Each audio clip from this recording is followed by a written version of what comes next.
नहीं चलेगी,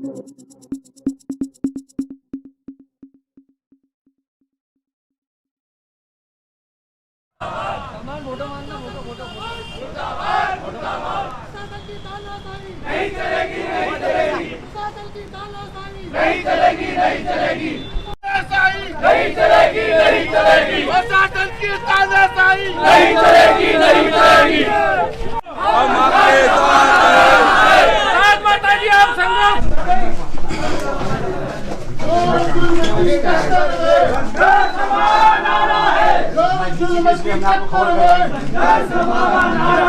प्रशासन के ना मान ले, मान ले।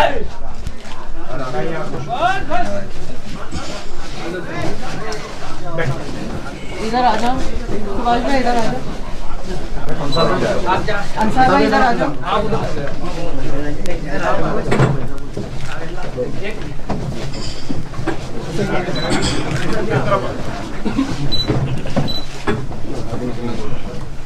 कलेक्टर साहब, सबसे पहले तो जो चल रहा है देवास में उसके ये मुझे जवाब चाहिए। जनप्रतिनिधि होने के नाते, एक विधायक होने के नाते मुझे जवाब चाहिए कि ये क्या चल रहा है। बिना जानकारी के तोड़ा फोड़ी हो रही है, ये बोल के कि भूमाफियाओं के ऊपर एक्शन लिया जा रहा है। तो क्या मैं भूमाफिया की परिभाषा जान सकती हूँ आपसे? आप देखिए, शासन का निर्देश यही है कि जो भी भूमाफिया संगठित रूप से काम कर रहे हैं उनके खिलाफ कार्रवाई। तो जो बस स्टैंड पे छोटे छोटे होटल वाले हैं या बाल काटने वाले हैं, क्या वो भूमाफिया हो रहे हैं या नहीं है? नहीं है, बिल्कुल नहीं। तो फिर उनके अगेंस्ट कैसे कार्रवाई हुई कल? मैं आपको निवेदन करना चाहूँगा कि हम लोगों ने जो कल कार्रवाई की है वो भूमाफिया की परिभाषा में सुबह जो हमने कार्रवाई की है वो पुलिस का डिस्ट्रिक्ट गुंडा किसी पार्टी का तो होता नहीं, वो तो सभी के लिए, आपके लिए भी बुरा है, आपके लिए बुरा है, हमारे लिए बुरा है। लेकिन जो आप बता रही है कि बस स्टैंड पर जो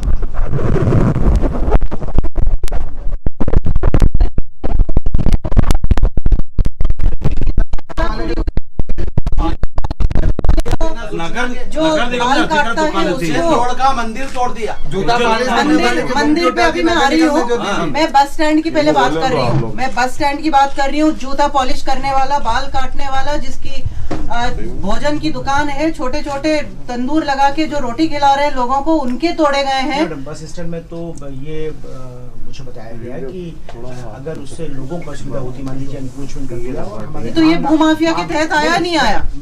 तो भूमाफिया की आपने परिभाषा देके तोड़फोड़ शुरू की और उसी को आप ले गए कि बस स्टैंड पे और आपने तोड़फोड़ शुरू की। मुझे भी तो सुन लीजिए, मेरा निवेदन यह है कि भूमाफिया की परिभाषा में ये है जो लोग संगठित रूप से ये काम कर रहे हैं वो भूमाफिया है। ठीक है, चाहे वो लैंड का काम कर रहे हो, चाहे रेत का काम कर रहे हो, चाहे शराब का काम कर रहे हो। ये जो बस स्टैंड वाली बात है, बस स्टैंड में मुझे बताया गया है कि उसके कारण से, उस एनक्रोचमेंट के कारण से आम नागरिकों को बहुत असुविधा हो रही थी, इसलिए किया है। आज जैसे हमारी जानकारी में सुबह था कि ब्रिज के नीचे में कुछ इस तरह की दुकानें लगी हुई हैं, तो उनको भी तोड़ेंगे आप? वो नहीं, वो हमने कार्रवाई कहा कि ये माफिया के अंतर्गत नहीं। छोटे लोग अगर घुमकी लगाए हुए हैं पान की या कचौड़ी की, समोसे की, वो हमारी प्राथमिकता में नहीं है। हमारी तो आपकी प्राथमिकता क्या थी कलेक्टर साहब? जी हमारी प्राथमिकता है कि मैं जानना चाहती हूँ। भूमाफिया है, रेत माफिया नहीं, बस स्टैंड पे, बस स्टैंड पे क्या प्राथमिकता? बस स्टैंड पे ये थे कि आम नागरिकों को असुविधा ना हो, वो जो पब्लिक प्लेस है वो सुविधाजनक। ठीक है, अगर ये आधी दुकानें छोड़ दी और आधों को तोड़ दिया आपने, पक्के निर्माण छोड़ दिया आपने, ये कैसे हुआ? और लोगों को ये तो कानून भी कहता है अगर तोड़ने आप जाते हैं और अगर वो दुकानदार बोल रहा है कि मुझे 20 मिनट दो, मैं खुद उठा लेता हूँ, ये तो उनको मौका देना चाहिए कि नहीं देना चाहिए? बिल्कुल देना चाहिए। इतना मौका नहीं दिया मेरे पास। यहाँ पे ये लोग खड़े हैं, इनके पत्रे खींच के उनके ऊपर डाले, उनके पैरों पे गिर गए वो पत्रे ने, उनको हटने का मौका नहीं दिया। वहाँ जो पालिश करने वाले थे, अरे नगर निगम ने जो गुमटियाँ दी थी उसको तोड़, नगर पालिका ने गुमटियाँ दी थी, पालिश करने वालों को हमको 10 मिनट का समय दो, उनके सामान से उनकी गुमटियाँ भर करके ले गए। ये भूमाफिया हो गया क्या? ये हमारी जानकारी रविदास योजना में गुमटी मिली थी 20,000 रुपए में। वो बात मैंने भी कही, कौन देगा उनकी भरपाई? एसपी साहब ने भी कही है। हम लोग इस बात पे तो जिनकी तोड़ी है, जैसे अभी इन्होंने बोला जिनके छोटी छोटी गुमटियां तोड़ी है बिना सोचे, उनकी भरपाई कौन करेगा? ये शासन करेगा, प्रशासन करेगा? अगर वो अतिक्रमण है तो वो टूटना ही नहीं, बस अगर निगम ने जगह दी, अतिक्रमण तो अतिक्रमण अगर आप बोल रहे हैं तो पूरे 80% देवास को है, तो क्या आप पूरे 80% देवास को तोड़ेंगे? मेरा निवेदन ये है कि अगर पब्लिक प्लेस पे लोगों को असुविधा हो रही है और अतिक्रमण है तो उसमें भरपाई का सवाल ही कलेक्टर साहब, आपकी बात पर पेपर झुटला रहा है। कांग्रेस नेता ने जहां बोला इन 6 लोगों की दुकानें नहीं तोड़ना, आपके प्रशासन ने उन 6 की नहीं तोड़ी। बीच की दुकान तिवारी के कारण वहाँ के लोगों को असुविधा नहीं हो रही है। बीच की दुकान तोड़ी, इधर 3 छोड़ी, इधर 2 छोड़ी और बीच की दुकान तोड़ी, इधर 3 छोड़ी, उधर 2 छोड़ी, बीच की दुकान तोड़ी। तरह से पक्षपात ये तो जानबूझ के भाजपा के लोगों के ऊपर प्रहार कर रहे हैं। जितनी प्रॉपर्टी की नोटिस गए हैं, जांच हुई है, वो सब भारतीय जनता पार्टी के कार्यकर्ता जानबूझ के उनको टारगेट किया गया है। आप बावड़े में चले जाएं, आप पूरे शहर में कहीं भी चले जाएं, सब जगह इस प्रकार की महापौर जी, हमने लिस्ट पार्टी के कार्यकर्ताओं की नहीं बनाई है, हमने लिस्ट। तो फिर कांग्रेस के कार्यकर्ताओं को कैसे छोड़ दिया आपने कलेक्टर साहब? ये मेरे को बताइए आप। सुनिए, आसपास की दुकान छोड़ दी और बीच की दुकान तोड़ दी, तो वहाँ पे ये तो लीगल तो है, सामने दिखेगा। बोल लीजिए फिर। भाई साहब, आपने रेती मंडी तोड़ दी ना, उसके बताया कि रेती मंडी व्यवस्था करिए, आपने रेती मंडी हटाने के लिए। चलो एक मिनट रुको। हमने कार्यकर्ताओं की सूची नहीं बनाई है, हमने पार्टी के आधार पर सूची नहीं बनाई है, हमने सूची भवनों के हिसाब से बनाई है। हमारी प्राथमिकता में माफिया है, आम आदमी नहीं है, क्योंकि अगर उसने अतिक्रमण किया है तो हमारी प्राथमिकता में ये नीचे है। नंबर 1। नंबर 2, अगर किसी पब्लिक प्लेस में लोगों को असुविधा हो रही है किसी के एनक्रोचमेंट के कारण, वो हम हटा रहे हैं। वो बाईपास में कौन सी हो रही है भाई साहब, जो रेती मंडी तोड़ दी आपने? हटाने का भी रेती मंडी में आपने 5 लाख रुपए दंड कर दिया और ट्रैक्टर ड्राइवरों का 300 तरीका होता है, हटाने का भी, सूचना का भी तरीका दिया में। सरकारी जमीन पर फोटो देखिए आप, कलेक्टर साहब देखिए, आप चलिए, आपने सूची पक्षपात के हिसाब से नहीं बनाई, आपने भारतीय जनता पार्टी के कार्यकर्ताओं को देखते हुए नहीं बनाई, लेकिन जमीनी कार्रवाई तो भारतीय जनता पार्टी के कार्यकर्ताओं पे ही हुई है और कांग्रेस के कार्यकर्ताओं बच गए। वो माफिया किस पार्टी का, इससे हमें कोई लेना नहीं, मैं बस स्टैंड की बात कर रही हूँ, माफिया की बात नहीं कर रहे हैं। कांग्रेस नेता ने हम बस स्टैंड की बात कर रहे हैं। एक विषय पे बात कर रहे हैं, एक विषय पे बात कर रहे हैं कलेक्टर साहब, केवल बस स्टैंड। और यहाँ पे जो पक्षपात हुआ है, ये भले ही आपकी लिस्ट बनाने में गलती नहीं हुई होगी, लेकिन वहाँ इम्प्लीमेंटेशन में गलती हुई है और उस इम्प्लीमेंटेशन के कारण पूरे देवास का माहौल बिगड़ रहा है। ये छोटे छोटे दुकानदारों को अगर आप टाइम दे देते 20 मिनट का, वो समेट लेते अपना सामान, तोड़ा फोड़ी नहीं करते, इनकी नुकसान नहीं करते। इनकी अगर 20,000 का नुकसान हुआ है तो ये लोग तो साल भर के लिए पीछे चले गए। मेरा निवेदन ये है कि पहली बात तो ये सूची जिला प्रशासन नहीं बनाता है, हम केवल सरकारी जमीन की सूची बनाते हैं कि ये हमारी सरकारी जमीन है, इस पर एनक्रोचमेंट है, उसमें हम किसी तरह का कोई नोटिस नहीं देते, ना देंगे। अगर हम नोटिस की बात ही नहीं कर रहे हैं, हम तो पक्षपात की बात कर रहे हैं। केवल प्रक्रिया बता रहा हूँ, सरकारी जमीन पर एनक्रोचमेंट है तो उसके लिए कोई नोटिस नहीं देंगे, हम उसको केवल बताएंगे कि सुबह हम जो बात कर ही नहीं रहे हैं उसकी आप अलग ही बात टेंजेंट पे बात कर रहे हैं। हम नोटिस की बात ही नहीं कर रहे हैं, हम तो बोल ही नहीं रहे नोटिस दीजिए। हम तो ये बोल रहे हैं कि अगर आपको एकदम से रात को सपना पड़ा कि बस स्टैंड पे बहुत लोगों को तकलीफ हो रही है और सुबह उठ के नगर निगम का अमला निकल पड़ा तोड़ने के लिए, तो फिर पूरे लाइन से सबको एक बार 20 मिनट का तो टाइम देते गरीबों को कि समेट के जाओ वहां से। चलिए 20 मिनट का भी टाइम नहीं दे पाया आप, तो कम से कम एक जैसा सब लोगों को हटाते वहां से। वो मैं दिखाता हूँ क्या आश्वासन देंगे मुझे, अगली बार नहीं होगा देवास में। बिल्कुल आश्वासन में बड़ा समाचार पत्रों के हेडिंग है। एक बार मैं आश्वासन चाहती हूँ कि बिना किसी को बताए छोटी गुमटियां, छोटे व्यापारी, छोटे कार्यकर्ताओं के ऊपर, चाहे वो कांग्रेस का हो या भाजपा का हो, हमने कभी उनमें भेदभाव नहीं किया और हम नहीं चाहते कि आप भी करें।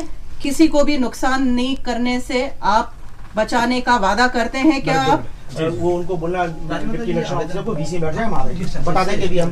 दूसरा मुद्दा ये राज्य का पहले इसको अपन पहले कर लेंगे। नहीं, इसमें क्या कार्रवाई करेंगे आप ये बताइए, क्योंकि कलेक्टर साहब जिम्मेदार जो जिस अधिकारी की गलती है उसको जिम्मेदार की अतिक्रमण में हम उनके खिलाफ भी कार्रवाई करेंगे। नहीं, आप हमको एक समय अवधि दीजिए कलेक्टर साहब कि देखिए इसमें अधिकारियों की गलती है, इस चीज को तो आप भी नहीं नकार सकते और आप नकार तो नहीं रहे, कम से कम एक चीज तो अपन एग्रीमेंट में रहे कि अधिकारियों की गलती हुई है। इधर आधे लोगों की दुकान चोरी, आधे लोगों की दुकान नहीं। वही बात मैं कह रहा हूँ कि मैं इससे सहमत हूँ कि अगर छोटे लोग हैं उनको हमें समय देना चाहिए कि वो अपना सामान। वो बात नहीं कर रहे हैं, वो तो आपने समय नहीं भाजपा है, के यहाँ लोगों को जो तोड़ दिया। पार्शियलिटी हुई है यहाँ जो पार्शियलिटी हुई अब है आप उसके लिए क्या कांग्रेस के जस्टिस जो है? नेताओं के कहने के अनुसार जिनको रोका था उनको आप अभी तक का टाइम दे दिया, आप और उनको टाइम दीजिए ताकि वो उनका समेट लेंगे, यही होगा। बिल्कुल नहीं मैडम, यही तो होगा, और क्या होगा? पर मैं था ना, मैंने लिस्ट बनाई। आप नहीं थे, पर आपका कंट्रोल तो होना चाहिए ना कलेक्टर साहब।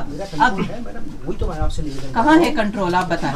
मेरा आप अनुरोध तो सुनिए, मेरा आपसे ये कहना है कि अब इस तरह की स्थिति नहीं आएगी, मैं खुद मॉनिटर कर रहा हूँ। चलिए आगे तो नहीं आएगी, लेकिन इन अधिकारियों पे क्या कार्रवाई होगी? करेंगे, हम पूछ लेते हैं, अगर इनके बिना कोई एनक्रोचमेंट आता है उनके खिलाफ कार्रवाई करेंगे। मीडिया सामने और जो छूट गए उनको भी हटाएंगे। क्या साहब, जब कांग्रेस मीडिया सामने बोल रही है पत्रिका जागरण जैसा पेपर देख रहा है, बोल रहा है, तो फिर का रिकॉर्डिंग भी है साहब, रिकॉर्डिंग है, वीडियो दूसरा आपने पूरे सब जगह की रिकॉर्डिंग है। उसका नाम पूछ रहा चलो दूसरे मुद्दे पे आते हैं। आपने एक जो आधा निर्माण करा हुआ मंदिर था उसको आनन फानन में कैसे तोड़ा आप लोगों ने? मैंने उस समय लोगों को बताया कि ये हमारे संज्ञान में नहीं था। मैं तो जब दोपहर में चक्का जाम की नहीं तो फिर ये तो बहुत गंभीर बात है कि कलेक्टर के संज्ञान में नहीं है, तो क्या आप उन अधिकारियों पे हम उनसे ले रहे हैं जानकारी की। कब तक लेंगे? 2 दिन तो हो गए हैं कलेक्टर साहब। सब हम जनप्रतिनिधियों को जानकारी मिली है, आप अधिकारियों को जानकारी मिली मामले में क्या है। मैडम ने और नगर निगम का कर्मचारियों ने खूब गंदी गाली बकी, जाति सूचक शब्दों से अपमानित करा है। सारी हमारी जो छवि वहाँ जिस तरीके से हम पढ़े लिखे लोगों ने बनाई थी थोड़ी बहुत, वो सब मटिया में कर देंगे।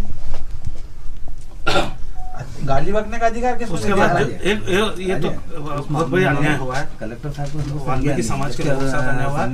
दूसरा, आप मानचित्र के खिलाफ मकान का देखेंगे, मानचित्र का मकान का खिलाफ देखेंगे तो देवास के 90% मकान, बल्कि 99% मानचित्र से विपरीत बने हैं। क्या अपन पूरे देवास को तोड़ेंगे? देखिए, उसमें महापुरुषों दो हिस्से किया है।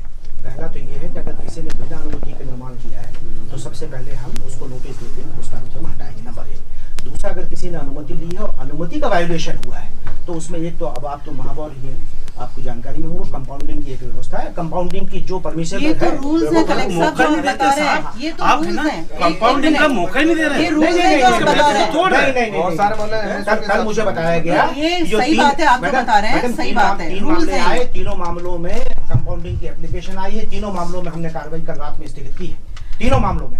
3 कर होगा, पर मैं तो बोल रही हूँ ऐसे अनगिनत लोगों के यहाँ बिना नोटिस के नफ्ती के लिए लोग जा रहे हैं, और नफ्ती हो जाती है तो वो भयभीत होके फिर जाते हैं, तब जाके नोटिस निकलता है। इतनी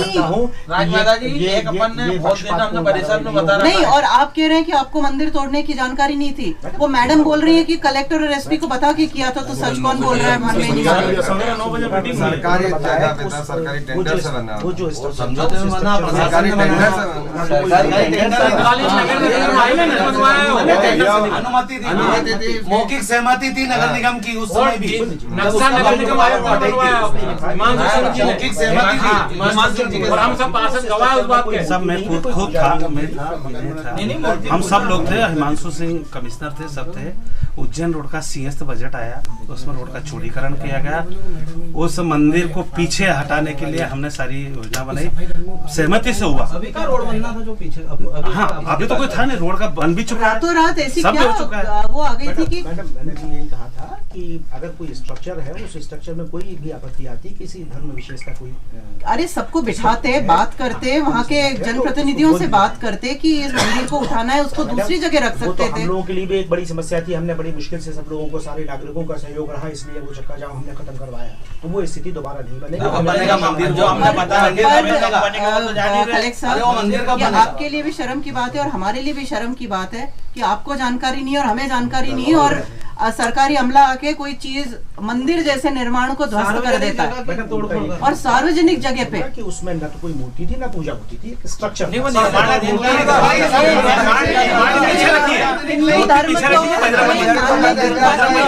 बना हुआ है, मंदिर का स्ट्रक्चर है, इसलिए वो मंदिर नगर निगम से करवा रहा था उसका निर्माण। यहाँ तो हिंदू टेक्निकलिटीज में तो नहीं जा सकते कि पूजा नहीं हो रही थी या ये नहीं हो रहा था। मंदिर स्ट्रक्चर तो मंदिर था, अपन उसको डिस्प्यूट नहीं कर सकते। और इतने संवेदनशील टाइम में क्या आ गया जरूरत आपको? क्या देवास में दंगे कराने आपको? इस मौके पे हमें कुछ नहीं करना। अगर हम लोग कंट्रोल नहीं रखे होते ना, तो आप मानते कि क्या हालत होती देवास की। वो तो हम लोगों ने माहौल को संभाल के रखा है। दूसरा आपका सहयोग कब मिलेगा? आवेदन जो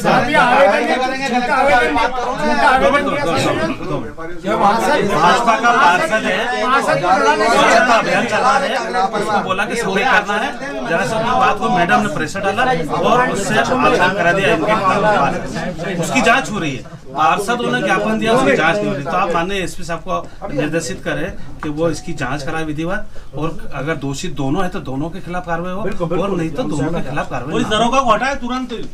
और भाई साहब, मेरा एक निवेदन है, ये जो नगर निगम कमिश्नर मैडम कार्रवाई कर रही है पूरी तरह से इंटेंसिव कार्रवाई, इसके हमारे पास प्रूफ है कि वो कांग्रेसीकरण कर रही है, कांग्रेस के एजेंट के रूप में काम कर रही है। हमने तो लोगों से आग्रह ये किया कि आप बताइए कौन माफिया है, किस पार्टी का। मेरी बात तो सुनो, दूसरा विषय जिस विषय पे मैं बात कर रहा हूँ, इसी प्रकार यदि कमिश्नर नगर निगम का रवैया रहा तो निश्चित तौर पे शायद देवास के अंदर क्या होगा मैं भी नहीं बता सकता। और उनके कई सारे प्रूफ देते हैं। पंडित जी वैसा बताना, कांग्रेस रैली के फोटो, कांग्रेस रैली में उसके फोटो हमारे पास है। जब हमारे लोग मिलने जाते हैं तो कांग्रेस नेताओं की गाड़ी में उतरते हमारे पास फोटो है। तो निश्चित तौर पर कांग्रेस एजेंट बन के काम कर रही है, और प्रशासन यदि उनके कहने से काम करेगा तो निश्चित तौर पर कांग्रेसीकरण का काम करेगा। तो आप उनको वो आपको बताती नहीं है कलेक्टर साहब, दुख की बात ये है। सब मालूम है, पूरी देवास की मीडिया खड़ी है, आपको इस चीज को कंट्रोल करना सरकारी गाड़ियाँ खत्म हो गई है, डीजल खत्म हो गया है, कांग्रेस की गाड़ियों में घूमने का क्या तात्पर्य है, क्या मतलब है? लोगों के पैर पड़ने का क्या मतलब है? आज तक कोई किसी अधिकारी को किसी नेता के पैर पड़ने की आवश्यकता पड़ी है? क्या ये हमारे संविधान में है? क्या ये नियम में आता है? जी वर्मा जब संसद से फॉर्म भरा था तब महाराज बात करने गए थे कानूनन, तब उसने अभद्रता करी थी, और आज तक इंटेंसली वो काम करती है, जिसके समाचार पत्रों में खबरें छपी है। ये एक पर्सनल रिवेंज का एटीट्यूड है। आपसे केवल रिक्वेस्ट है, आपका कार्यकाल बहुत अच्छा रहा है, आपसे कभी कोई शिकायत नहीं रही हमें, पर अभी कुछ दिनों से हमें लग रहा है कि आपका कंट्रोल स्लिप हो रहा है। आपका टोटल कंट्रोल स्लिप हो रहा है। मैं चाहूंगी कि आप बहुत अच्छे अधिकारी हैं, आप कंट्रोल रखें, क्योंकि आप जिलाधीश हैं, आप कलेक्टर हैं, पूरे जिले की जिम्मेदारी आपकी है। तो एक जनप्रतिनिधि होने के नाते आपसे मेरी बहुत अपेक्षा है, आप उस अपेक्षा पे खरे उतरें, क्योंकि पूरा जिला आपके ऊपर डिपेंड कर रहा है।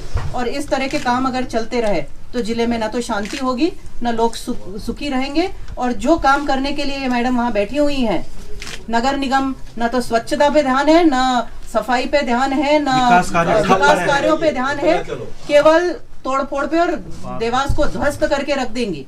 वो पास उनके पीछे पड़ा है, उसको आप प्लीज ये करिए, इसको आपकी मॉनिटरिंग के और विधिवत उसको सामने वालों को सूचना दें, उसको मौका दें, वो हटा ले, उसका नुकसान कम से कम हो।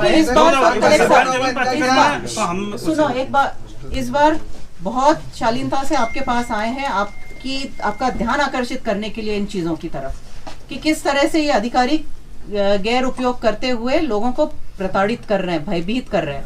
अगर ये चलता रहा तो हमें फिर और दूसरे कदम भी उठाने पड़ेंगे, आंदोलन करने पड़ेंगे, रास्ते पे आना पड़ेगा। जैसे कांग्रेस के, आप सुन लीजिए, जिस तरह से कांग्रेस के नेता जेसीबी के सामने खड़े होकर रोक सकते हैं, तो हम भी खड़े होकर रोक सकते हैं। हम रोकेंगे, हमें विवश ना किया जाए, ये आपसे रिक्वेस्ट है।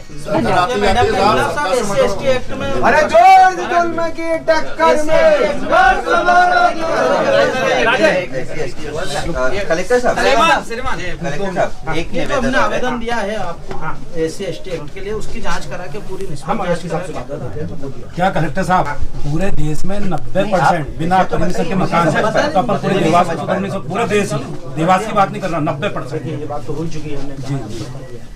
ये समझ लीजिए साहब, आप दवा मकान मत कीजिए साहब, आप जांच मत करो साहब, दवा मकान। राज माता जी आप संघर्ष करो।